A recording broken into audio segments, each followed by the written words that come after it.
നമസ്കാരം, എല്ലാവർക്കും സ്വാഗതം ഡെയിലി അപ്ഡേറ്റ്സിലേക്ക്.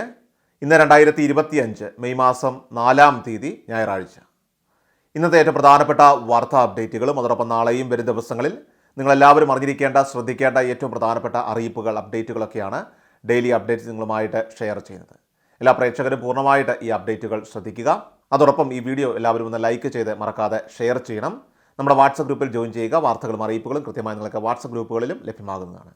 വാട്സപ്പ് ഗ്രൂപ്പുകളുടെ എല്ലാം ലിങ്ക് വീഡിയോ ഡിസ്ക്രിപ്ഷൻ ബോക്സിലും കമൻറ്റ് ബോക്സിലും നൽകിയിട്ടുണ്ട്. എല്ലാ പ്രേക്ഷകരും മറക്കാതെ ഏതെങ്കിലും ഒരു ഗ്രൂപ്പിൽ ഇപ്പോൾ തന്നെ ജോയിൻ ചെയ്യുക. ഏറ്റവും ആദ്യത്തെ പ്രധാനപ്പെട്ട വാർത്താ അപ്ഡേറ്റ്: കേരളത്തിൽ മഴ ശക്തമായ സാഹചര്യത്തിൽ മെയ് 4 മുതൽ 7-ാം തീയതി വരെ വിവിധ ജില്ലകളിൽ യെല്ലോ അലേർട്ട് പുറപ്പെടുവിച്ചിട്ടുണ്ട്. ഇന്ന് മലപ്പുറം, കോഴിക്കോട്, വയനാട്, കണ്ണൂർ ജില്ലകളിലാണ് പ്രത്യേക ജാഗ്രതാ നിർദ്ദേശമുള്ളത്. മെയ് 6-ാം തീയതി പാലക്കാട്, മലപ്പുറം, വയനാട് ജില്ലകളിലും 7-ാം തീയതി പത്തനംതിട്ട, ഇടുക്കി, പാലക്കാട് എന്നീ ജില്ലകളിലുമാണ് യെല്ലോ അലേർട്ട് നൽകിയിരിക്കുന്നത്. ഒറ്റപ്പെട്ട ശക്തമായ മഴയ്ക്കുള്ള സാധ്യതയാണ് പ്രവചിക്കപ്പെട്ടിരിക്കുന്നത്. മെയ് 4, 5 തീയതികളിൽ ഇടിമിന്നലോടുകൂടിയ മഴയ്ക്ക് പുറമെയായിട്ട് മണിക്കൂറിൽ 40 മുതൽ 50 കിലോമീറ്റർ വേഗതയിൽ ശക്തമായിട്ടുള്ള കാറ്റിനും സാധ്യതയുള്ളതായിട്ടും കാലാവസ്ഥാ വകുപ്പിന്റെ അറിയിപ്പുണ്ട്. അടുത്ത പ്രധാനപ്പെട്ട വാർത്താ അപ്ഡേറ്റ്: വരാനിരിക്കുന്ന ദേശീയ ജനസംഖ്യ സെൻസസിൽ ജാതി വിവരങ്ങൾ കൂടി ഉൾപ്പെടുത്താനായിട്ട് കേന്ദ്ര സർക്കാർ തീരുമാനിച്ചു. കേന്ദ്രമന്ത്രി അശ്വിനി വൈഷ്ണവാണ് ഇക്കാര്യം അറിയിച്ചിരിക്കുന്നത്. പ്രധാനമന്ത്രി നരേന്ദ്രമോദിയുടെ അധ്യക്ഷതയിൽ കഴിഞ്ഞ ദിവസം ചേർന്ന രാഷ്ട്രീയ കാര്യങ്ങൾക്കായിട്ടുള്ള മന്ത്രിസഭാ സമിതിയുടെ CCPA യോഗത്തിലാണ് ഈ സുപ്രധാന തീരുമാനം കൈക്കൊണ്ടത്. കോൺഗ്രസ്, ജനതാദൾ യുണൈറ്റഡ്, അതോടൊപ്പം തന്നെ ലോക് ജൻശക്തി പാർട്ടി തുടങ്ങിയ പ്രതിപക്ഷ പാർട്ടികളുടെയും NDAയിലെ ഘടകകക്ഷികളുടെയും വർദ്ധിച്ചു വരുന്ന രാഷ്ട്രീയ സമ്മർദ്ദത്തിന് ഒടുവിലാണ് ഇപ്പോൾ കേന്ദ്ര സർക്കാരിൻ്റെ ഈയൊരു നീക്കം. തെളിവുകൾ അടിസ്ഥാനമാക്കിയുള്ള നയരൂപീകരണത്തിനും അർഹരായവരിലേക്ക് ക്ഷേമ പദ്ധതികൾ കൃത്യമായി എത്തിക്കുന്നതിനും ജാതി അടിസ്ഥാനത്തിലുള്ള സെൻസസ് അനിവാര്യമാണെന്ന് ഈ പാർട്ടികളെല്ലാം തന്നെ ശക്തമായി വാദിച്ചിരുന്നു. അടുത്ത പ്രധാനപ്പെട്ട വാർത്താ അപ്ഡേറ്റ്: വീണ്ടും കടമെടുക്കാൻ സംസ്ഥാന സർക്കാർ ഒരുങ്ങുന്നു എന്നുള്ള റിപ്പോർട്ടുകളാണ് പുറത്തു വരുന്നത്. ക്ഷേമ പെൻഷൻ കുടിശ്ശിക വിതരണം ഉൾപ്പെടെയുള്ള ആവശ്യങ്ങൾക്ക് പണം കണ്ടെത്താനാണ് കടമെടുക്കുന്നത്. 1000 കോടി രൂപ കടമെടുക്കാനാണ് നീക്കം. പൊതുവിപണിയിൽ നിന്ന് കടപ്പത്രം വഴിയാകും ഈ തുക കണ്ടെത്തുക. മെയ് മാസത്തിലെ ക്ഷേമ പെൻഷനോടൊപ്പം തന്നെ കഴിഞ്ഞ വർഷത്തെ ഒരു ഗഡു കുടിശ്ശിക കൂടി വിതരണം ചെയ്യുമെന്നാണ് ഇപ്പോൾ ധനവകുപ്പ് പ്രഖ്യാപിച്ചിരിക്കുന്നത്. ഈ ആവശ്യത്തിനാണ് ഇപ്പോൾ കടമെടുക്കുന്നതെന്നാണ് റിപ്പോർട്ട്.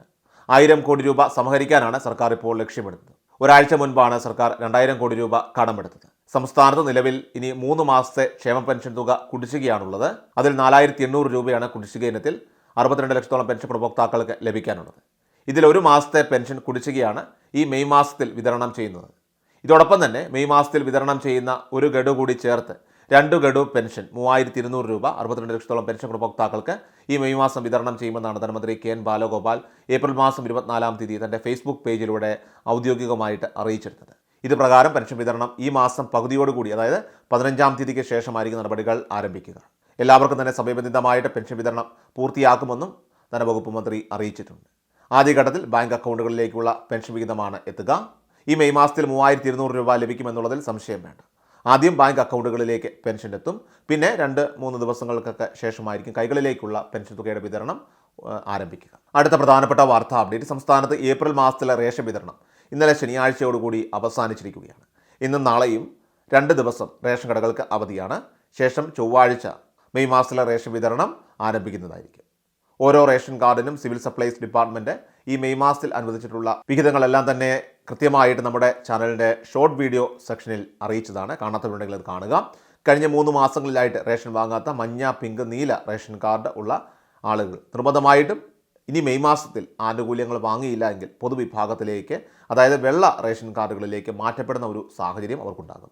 ഇനി അതോടൊപ്പം തന്നെ മണ്ണെണ്ണ വിതരണം പുനഃസ്ഥാപിക്കുമെന്ന് പറഞ്ഞിരുന്നുവെങ്കിലും മെയ് മാസത്തിലെ അറിയിപ്പിൽ ഈ മണ്ണെണ്ണ വിതരണവുമായി ബന്ധപ്പെട്ടുള്ള അറിയിപ്പുകൾ, അപ്ഡേറ്റുകളൊന്നും തന്നെ ഇതുവരെയായിട്ടും സർക്കാർ അറിയിച്ചിട്ടില്ല. ഏറ്റവും അവസാനമായിട്ട് സംസ്ഥാനത്തെ സ്വർണ്ണവില പരിശോധിച്ചാൽ സംസ്ഥാനത്ത് ഉപഭോക്താക്കൾക്ക് ആശ്വാസമായി തുടർച്ചയായിട്ട് 2 ദിവസം ഇടിവ് രേഖപ്പെടുത്തിയ സ്വർണ്ണവിലയിൽ മെയ് 3-ാം തീയതി മാറ്റമില്ല. ഇരുവിഭാഗം സ്വർണ്ണ വ്യാപാരി വിഭാഗങ്ങൾക്കും ശനിയാഴ്ച മെയ് 3-ാം തീയതി 22 സ്വർണ്ണത്തിന് ഗ്രാമിന് 8755 രൂപയിലും പവന് 70040 രൂപയിലുമാണ് വ്യാപാരം നടന്നത്. തുടർച്ചയായിട്ടുള്ള വിലയിടിവിന് ശേഷം വീണ്ടും വിലയിൽ മാറ്റമില്ലാത്തത് വിപണിയിലെ സ്ഥിരതയില്ലായ്മയെ സൂചിപ്പിക്കുന്നു. ഡെയിലി അപ്ഡേറ്റ്സ് പൂർണ്ണമാവുകയാണ്. എല്ലാവരിലേക്കും അപ്ഡേറ്റ്സ് ഇപ്പോൾ തന്നെ ഷെയർ ചെയ്യുക. നമ്മുടെ വാട്സപ്പ് ഗ്രൂപ്പിൽ ജോയിൻ ചെയ്യുക. വാർത്തകളും അറിയിപ്പുകളും എല്ലാ ദിവസവും കൃത്യമായി നിങ്ങൾക്ക് വാട്സപ്പ് ഗ്രൂപ്പുകളിൽ ലഭ്യമാകുന്നതാണ്. വാട്സപ്പ് ഗ്രൂപ്പിൻ്റെ ലിങ്ക് വീഡിയോ ഡിസ്ക്രിപ്ഷൻ ബോക്സിലും കമൻറ്റ് ബോക്സിലും നൽകിയിട്ടുണ്ട്. എല്ലാ പ്രേക്ഷകരും മറക്കാതെ ഏതെങ്കിലും ഒരു ഗ്രൂപ്പിൽ ഇപ്പോൾ തന്നെ ജോയിൻ ചെയ്യുക. വാർത്തകൾ എല്ലാവരിലേക്കും മറക്കാതെ ഷെയർ ചെയ്യുക. വീണ്ടും ഡെയിലി അപ്ഡേറ്റ്സുമായിട്ട് നമുക്ക് നാളെ കാണാം. കൃഷൽ മീഡിയ എല്ലാ ദിവസവും വാർത്തകളും അറിയിപ്പുകളും ലഭിക്കുന്നതിനായി ചാനൽ സബ്സ്ക്രൈബ് ചെയ്യുക. വീഡിയോയുടെ നോട്ടിഫിക്കേഷൻ ഉടൻ ലഭിക്കുന്നതിനായി ബെല്ലൈക്കൺ അമർത്തുക.